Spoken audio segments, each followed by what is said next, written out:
the Digital Inclusion Award. It's to Switched On Seniors.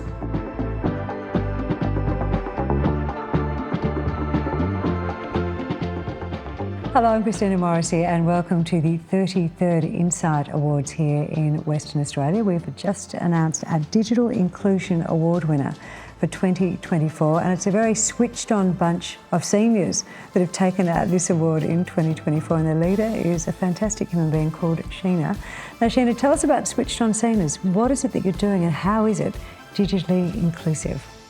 So we teach older people how to use smart devices, smartphones, tablets, iPads.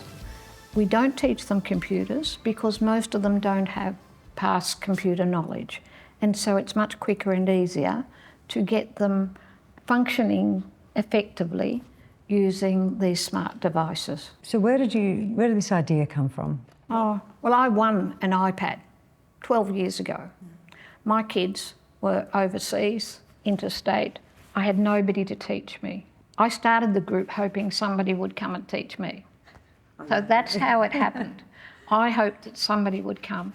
I advertised it, word of mouth, BYO iPad, because I had one, I'd won one. 12 people came to the first group. And did they all know as much as you? 12 people came to the first group, 6 of them didn't have an iPad. Oh, they were just being hopeful. They were like... They were interested. Yeah. They wanted to know, but seniors are very practical. They want to check it out first before they buy them. Second group, 18 people came. Again, half of them without an iPad.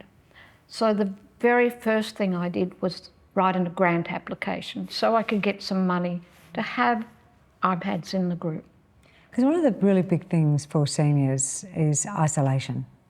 So being able to communicate with people by telephone is wonderful, as you indicated that your kids had gone overseas.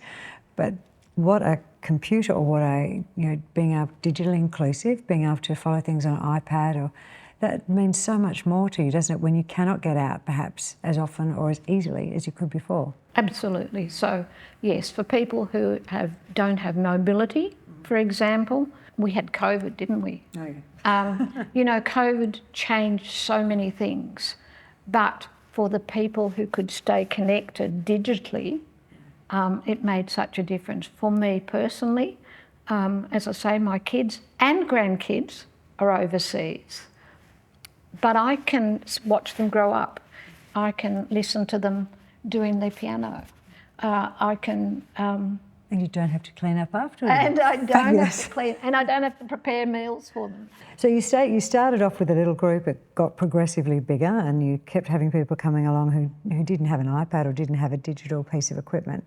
So how did you encourage, or how did you find you got these mentors or these teachers to come along? How did you manage to secure them? Well, I taught my own. So what happened, yes, I hoped somebody would come who knew more than me, and that isn't what happened.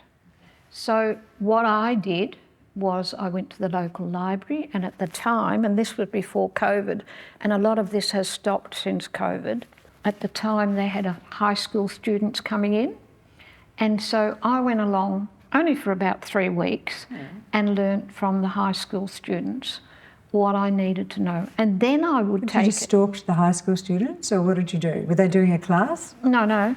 You could go and ask them questions. Oh. Now, this is a little bit problematic from people who don't know anything. Okay.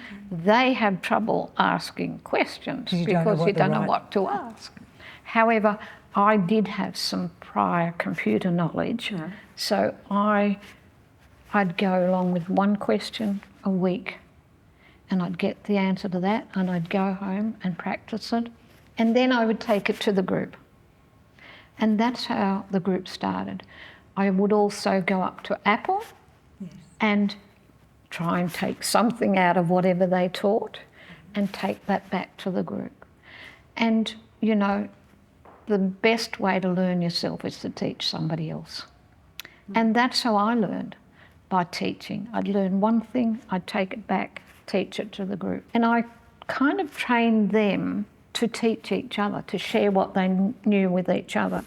So I would say if it was their second week there, they could help the person who was their first week there turn on their device. So I got them used to helping each other. What were you in a former life? What was I in my former life?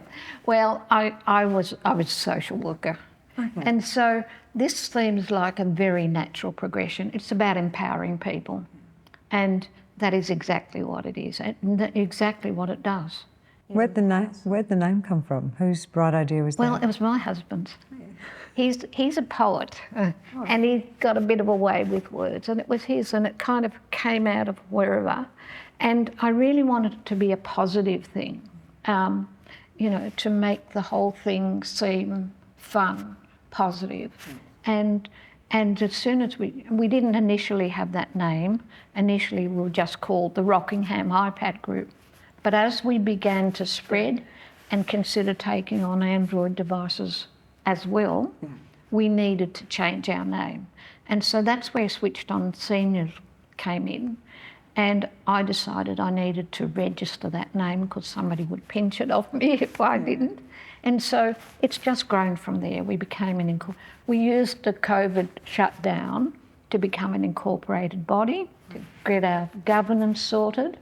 And we've just gone on sort of from leaps and bounds from then. So you did yourself out of retirement, essentially? Oh, absolutely. We keep talking about when I'm going to retire.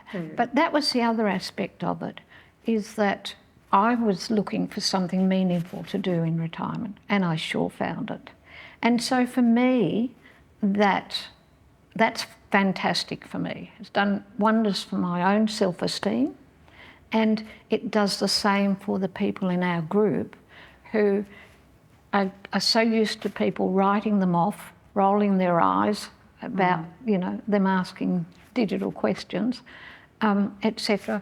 Their own self-esteem, once they can start to help others, that just blossoms. So it's not only the people that we are teaching that we help, but the teachers themselves feel more fulfilled.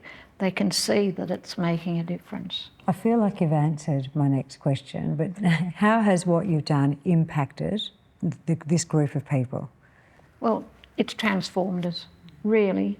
If you had looked at the group that we had there today, if I'd said to you, how old do you think that person was? And you might say, oh, about 75. And I'd say, well, they're actually 88.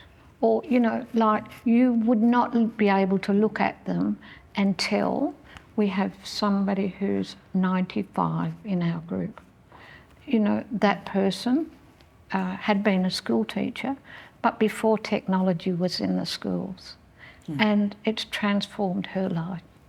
So it just transforms life. We see it, we can see it. They dress differently, they look differently, they look younger.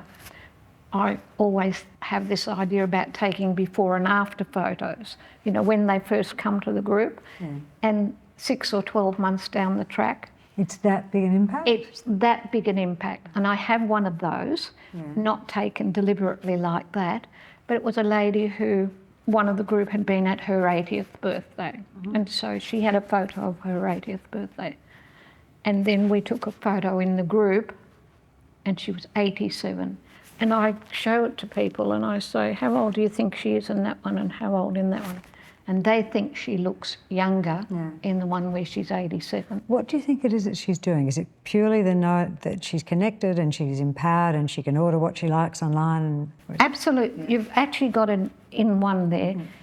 In the 80-year-old photo, she's kind of a little old lady.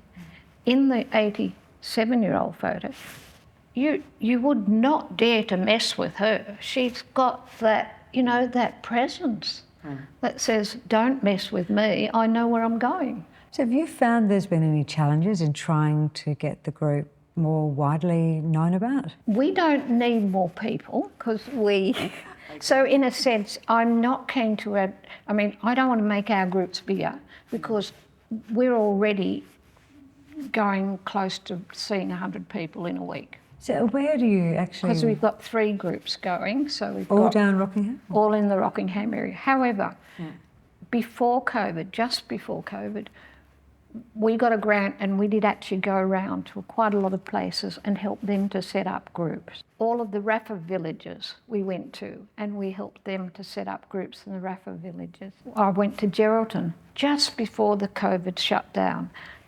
I went on the Wednesday and the COVID shutdown happened on the Friday. That group still, you look on Switched On Seniors on Facebook and you'll find the Geraldton group still there. So we have been to other places and helped, and that's my passion now, is not just to make our groups bigger, but to make more groups like ours. The difference you must have made, it brings a tear to my eye, that you must have made though for that group of people, because they could have been very isolated for the next 6 to 12 months, but instead you gave them a lifeline to the outside. And we set up our Facebook page in COVID because there was a period where we couldn't meet. So we did stuff through Facebook so that we still you learnt more by accident. Connected. You know, COVID really did teach us how much the group was needed. I've got a question here. It says, can you share any success stories or testimonials from beneficiaries of your project? We've got a story every week. I've only got 5 more minutes. Another story. If you look on our website, you'll see one of them. The very first one that still brings tears to my eyes, was the very first lady, because people didn't have their own devices and we bought some to share. Yeah. The very first one I went with to buy her own iPad. She was 78 at the time, age I am now, so it's quite distinctive for me. And I thought she was old then. But she came every week and then suddenly she was absent for 2 weeks. And so I rang her up and I said, you okay? No, she said, I've got a really bad dose of the flu. And you know that flu's not great for older people. Yeah. Anyway, I said, oh, is there anything I can get for you? And she proudly said, she'd been coming 6 months. And she said, oh no, I don't need anything. Woolworths has got my dog's dog food on half price special.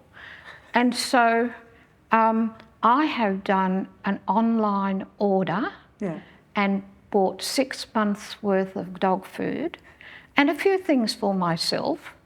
And the nice man carried it right inside and put it on my bench. And because it was my first shop, it didn't cost me anything. And she was in charge. She lost none of herself. That is brilliant, Sheena. So that's the difference it made to somebody. She didn't need somebody to look after her. She could look after herself. So what are your future plans for this group?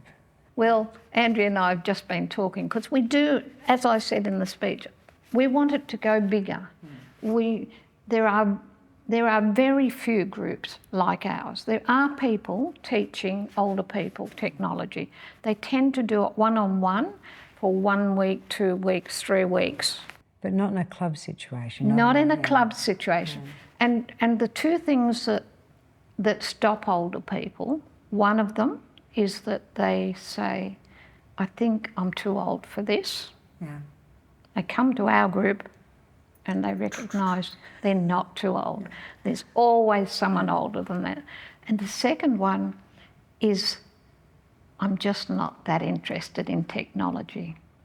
And we work with that because it doesn't matter whether they're interested in technology. There's a lovely group of people. We have a lovely morning tea. We present really useful things for them in speakers, and we teach them games and things that will make their lives more enjoyable. Mm.